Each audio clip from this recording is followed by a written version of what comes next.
Welcome back to Sky Blues Walk. We are fresh back from watching Coventry fall to Norwich. Jay's with us. The rest are covering from Man Flu. Apologies we weren't here last week. That was where I was. Jay, speaking of spluttering and coughing, that's exactly what the Sky Blues are doing at the moment. What's going on, my friend? Oof, a lot of things are being wrong, to be honest with you. It's just that today, obviously after the Norwich game, just as fresh after the Norwich game, so probably a bit more sort of heated than I would be in a cold like tomorrow. But it's just there's just no energy, no sort of passion at all. There's just gaps all over the pitch for us, which we've had these problems for a number of weeks now. Actually, probably a couple of months actually since Blackburn in November. They came to the CBS and did a good job on us, and we did get two sort of goals, two cracking goals. We scored and got away with it a little bit. Since then, teams have, I want to say they figured us out, but we just have massive gaps all over the place. Grimes is sitting too deep. Torp's going too far forward, so there's a big gap in the middle. Our fullbacks are bombing up, so there's big gaps on the wings as well. Our centre backs don't come across, and they're not sort of blocking anything, defending anything. And Kitchen today, absolutely calamitous error at the back to give them the second goal, really. So it's just again, it's sort of, I've been saying it for the last two summers, our defence needs a massive upgrade, and we're just not getting that upgrade at all. We've got obviously Wolfenden in, who again at the time I was a bit sort of iffy about. I've said for the last two summers I want a statement signing in the middle of the park. With obviously, in fairness, we've got Matt Grimes, and I want a statement signing at the back, which has never really come, unfortunately. But it's just a case of, we're pushing so far forward. It's almost like we've got a defence and an attack and nothing in the middle. Sort of, we've got Grimes, Thomas, and Kitchen at the back, and everyone just bombs. You guys just run on and sort of attack and hope for the best, effectively. So, but the thing is, we've created enough chances. Hadji Wright had one sort of kicked off the line. Obviously, Mason Clark hit the bar. We had a couple of half chances throughout the game. It's just our defence is just not doing their job at all, and it's been the same for weeks and weeks now. We're just not creating any, not defending anything really. And I feel sorry for Rushworth and goal, because that man by himself is trying his best to keep his goals up, but he's just getting literally no defence in front of him at all.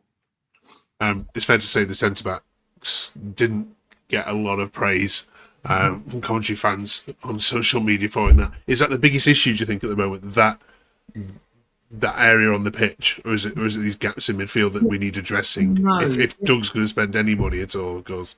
I've said for a while now. Again, for me, we needed 3-4 players in this window. We needed a winger, which we've got two, luckily. We needed a centre midfield player. Again, I love the idea. Fans are sort of getting excited about Gus Hamer, which I have been as well. Dan Neil, who looks like he's going to Ipswich, would have been fantastic signings. But what we need is a box-to-box, big, athletic, leggy player who can put a tackle in the middle of the park. A bit like the Ipswich number 5, Matasiwa, I think his name is. That sort of player, someone who can get stuck in and sort of close the gaps effectively. Again, and also I have questioned our centre-backs as well, because obviously with our full-backs, tactically, they're sort of pushing on so far forward. We need pacey defenders who can get back and sort of cover the areas. And Kitchen and Thomas they're not the slowest in the world, but they're by no means not the fastest in the world. Thomas is a good centre-back. He's a good defender. But he's not great on the ball himself as well. And it just seems like they're both sort of very relaxed, a bit too relaxed for my liking at times. And then Grimes is sitting too deep. He's effectively sitting as the sort of the middle centre back most of the times, or maybe the left centre back at times as well. And then Torp's sort of bombing on. So if we lose the ball, it's so easy just to transition on us, which is a big problem. And also our centre forwards aren't really holding the ball up at all. So again, you get the ball forward, it's just coming back every single time as well. We started off the game fairly wellish, I thought, today. But again, the same problem just kept creeping in. Again, the same thing happened at Millwall, where we won 1-0. But again, massive gaps all over the pitch. And Leicester as well. Leicester in the first half were exploiting those gaps, and they should have been maybe 2-3-0 up by half time. But again, we got away with it, and we were fantastic in the second half in that game. But we're just not for a team that's top of the table. We're just not dominating teams as we should be. And then you've got teams like Ipswich who can do it. Obviously, they lost at the weekend, but they can do it, and they will probably do it more often than not going forward. and Borough really look like they're sort of turning up the gas at the moment as well. Indeed, that's the same situation. Yeah. Grimes, can we talk about him? Dare we criticise the maestro? He's been brilliant since you signed him 12 months ago. But does he look? He looks absolutely knackered when I've seen you play. Yeah, well, he's effectively doing three jobs. He's been a centre midfielder, he's been a centre back, and a left back, all in one go. His passing's been a bit off in the last three games, which is very unusual for him as well. He's normally sort of quite calm and sort of reassured. But you saw it today with Mason Clark and Esse. Mason Clark, obviously, we normally have Sakamoto on the right, who defends like a dog. He's up and down that pitch, fantastically, helps Milan out no end. But Esse, great player, brilliant attacking, but very little defensive job at all. I know Glasner sort of criticised him before he left and joined us that his defence work needs to improve. And you saw Milan Van Eyck a couple of times sort of telling him to come back and help out and stuff. But then you've got that on the other side as well with Mason Clark. Does it over and over again. So then Grimes has to keep constantly going across to sort of help out. He's not the fastest in the world as well. So if he gets skinned, it looks horrific. And then at times, I don't know why he plays as a centre-back. He's so good sort of pushing on another 10, 15 yards forward and dictating the play. But he sort of sits back and does the job like Kitchen can do. Kitchen's quite good on the ball. That's probably one of his strengths. But he definitely looks leggy. There's definitely something not Matt Grimesy about Matt Grimes at the moment. Hopefully we do get a midfield player come in to sort of help him out with closing those gaps, but also maybe he needs a break and has a game off every now and then. And we've got a player to cover for him. But Matt Grimes being Matt Grimes, I can't see him missing too many games. He'll play throughout, but it's a case of he needs somebody there to help him close those gaps. He needs his wingers to sort of help him out a little bit more also. And yeah, it's just I always reference this clip from Burnley a couple of seasons. Well, last season I think it would have been against QPR. I don't know if you remember it when sort of QPR on the counter attack, and all of a sudden this swarm of Burnley defenders sort of come back and just hound the ball back. That for me is defending. That's how a team should play, and that's how you should defend. Every single player should be bombing back to sort of try and get the ball back. Again, I've said it a couple of times. I said it on Twitter earlier today as well. It just felt like the team were on a gentle Sunday afternoon stroll around the park, sort of jogging around. And just, as I said earlier to you, there just wasn't that energy. Again, this is obviously half an hour off the back of off the loss, and very frustrated at the moment, and probably a bit more frustrated than we'll be tomorrow. But it was not the performance of a team that should be playing the way we should be playing, with the talent we've got in that team as well, and the depth that we now have got off that bench. We said it against Birmingham when we lost. We just had nothing off the bench at all apart from Wright. Today we have plenty of options. Obviously Rodoni wasn't there, but we still got plenty of options to come off that bench and sort of change the game. But even when we made the changes, one, it was like for like, which I don't really get. You 2-1 down, and then you take off a striker and bring on a striker. You take off a left winger, you bring on a left winger.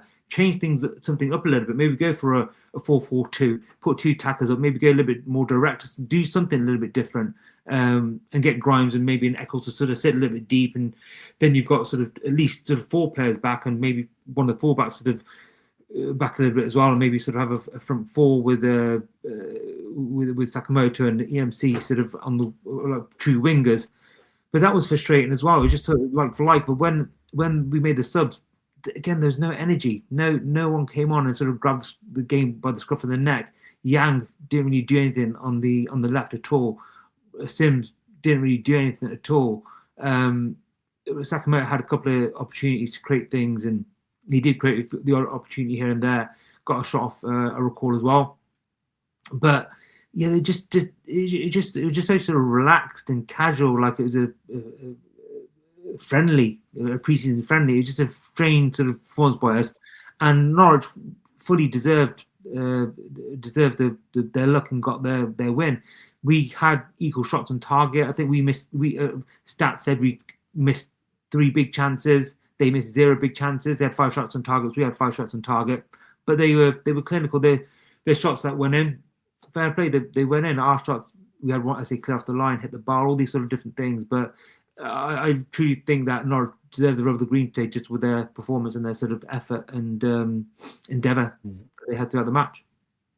How worrying is this away form drop off now? I mean, it's rare that so many players fall out of form altogether at the same time. We've mentioned Radoni on here, haven't we, a couple of times, and we've mentioned Grimes and Haji Wright. All seem to have been falling out of form just at the wrong time. Does that point to something perhaps internally at the club? I'm not worried about the form itself. Just having a look. So obviously Norwich, I don't think we played well at all today.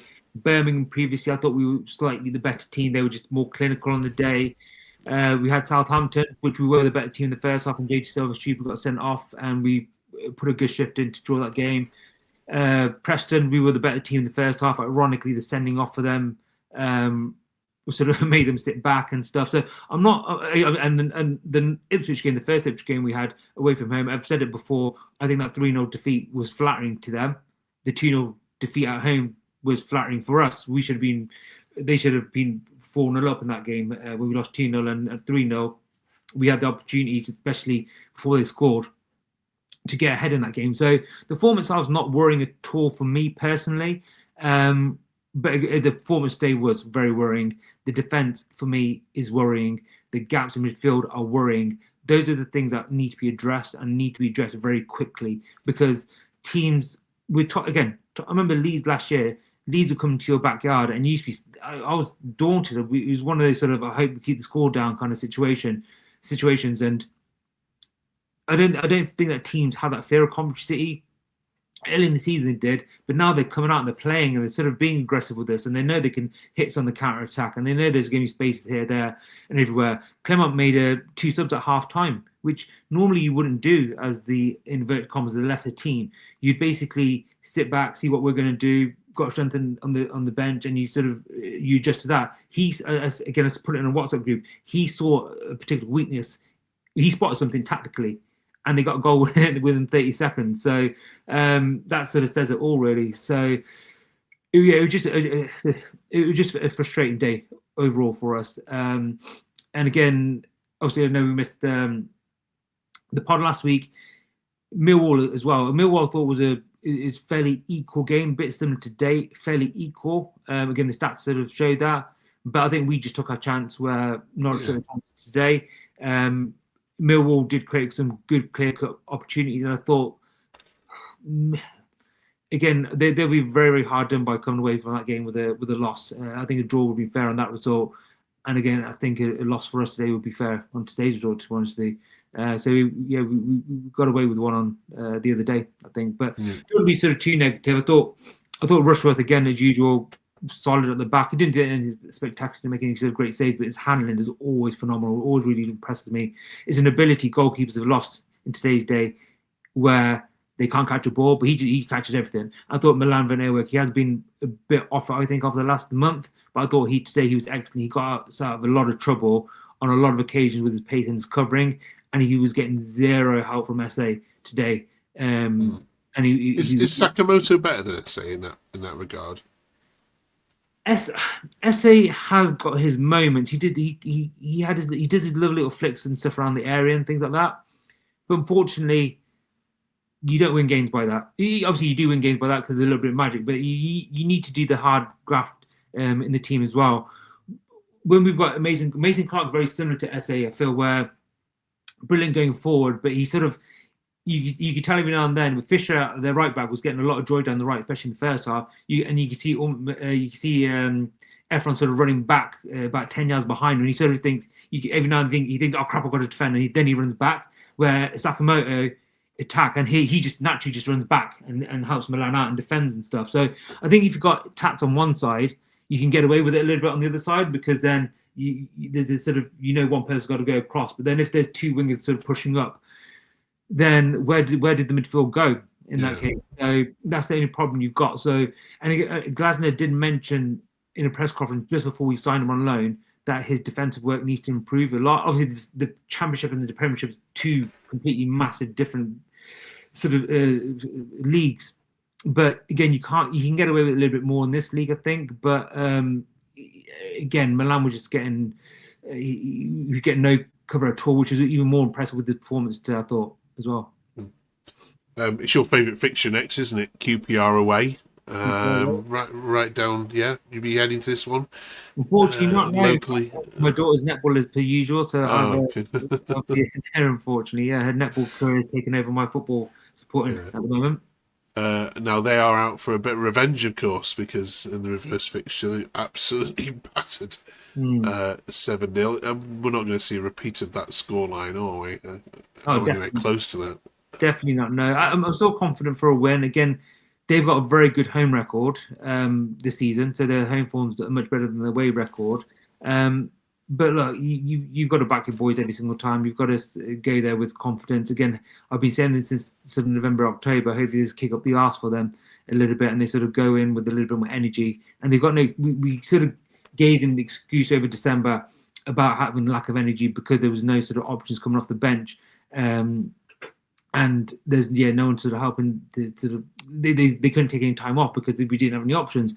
Now we've got plenty of options. There's again the defense is the defense. The defense we've got is the defense we've got. There's not going to be sort of much change there. It's going to be obviously Rushworth and goal, Milan, Bobby, Kitch, and Jay De Silva. There is an argument to say does Latbodier come in? He's done very well as a centre back, but again with our high line, he's very slow. He hasn't got the pace to sort of recover. And Wolfenden just at the moment is just not getting any game time at all. And Lampard did sort of allude a couple of games ago that Latbodia had been training well, which I think is always a bit of a backhanded backhanded sort of statement to sort of say. As well, we paid 4 mil for him. He probably on big wages as well for a club like Coventry. But that's going to be our defence. The rest of the team, you've got Grimes is always going to play. You've got Torp. Eccles, I thought was very good today when he came on. You can sort of rotate them a little bit. And then the attack, there's so much sort of variation you can go with there as well. So they haven't got the excuse of tiredness anymore, to be quite frank. And they've had what they had the Birmingham game, had a week off, had the sort of Stoke game, which was a lot of changes there. Had a week off, had the Leicester game, and then they've had I think about 6 days off now as well. So they've had plenty of rest time in between these matches. So there's no excuse for tiredness at all. But again, it was just such a lazy performance today. Lazy stroll around the park and no sort of energy. Even when we needed that goal to draw level, again, very little sort of energy in the players at all. Well, it's made the top of the race for neutrals, the top of the table race, exciting anyway. Right. Now, hard one on your own, I know. A to Z, we're up to letter M, J. So before we let you head to bed, do you have anything for us for the letter M? I have done zero research on this at all. And, the first thing that popped to my head, Michael Misford. I don't know why. He's popped in my head, a little mosquito. Goal against Manchester United, a cracking little goal. By default, I'm going to put it. Okay. We're heading to that. In the comments, help us out then. And other players with an M in that may get ahead of them. Yeah, Bill. Right, join us back next week then after the QPR game. We'll get our full team hopefully back and recovered from all the illnesses and things going on. Thanks, Jay. Appreciate you coming on here straight after that game, as frustrating as it might be. And thank you very much for watching. 20 minutes of Sky Blues chat every single week with lots of commentary. Good and bad, of course, as well. Thanks for watching. See you next week. See you guys.